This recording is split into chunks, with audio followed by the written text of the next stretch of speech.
ঈদ ঘিরে জমে উঠেছে দেশের অন্যতম বৃহৎ পাইকারি কাপড়ের বাজার নরসিংদীর শেখেরচর বাবুরহাট। পাইকারি ক্রেতাদের আনাগোনায় ব্যস্ত সময় পার করছেন ব্যবসায়ীরা।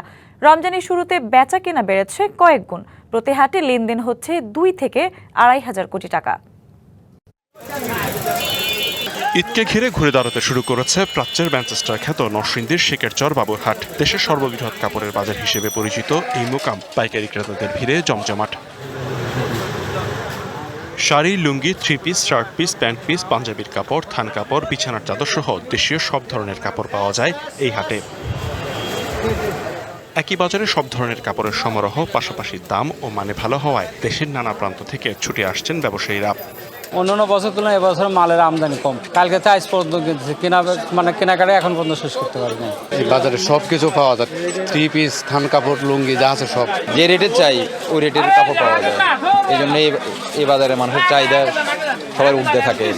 স্বাভাবিক সময়ে প্রতি হাটে 1.5 থেকে 200 কোটি টাকার কাপড় বিক্রি হলেও ঈদ ঘিরে তা বেড়েছে কয়েক গুণ। কাপড় উৎপাদনে খরচ ও প্রয়োজনীয় উপকরণের বেসামাল গতি নিয়ন্ত্রণের দাবি ব্যবসায়ীদের।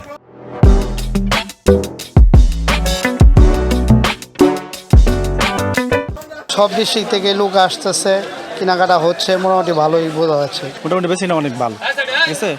আরও আমরা পাইকারি আর 2টা হাট অবশ্যই পাবো। আমরা আশাবাদী যে আমাদের বেচাকেনি ভালো হবে। প্রত্যাশার চেয়ে ক্রেতা বেশি আশায় বিগত সময়ের ক্ষতি পুষিয়ে নেওয়ার আশা করছেন ব্যবসায়ীরা।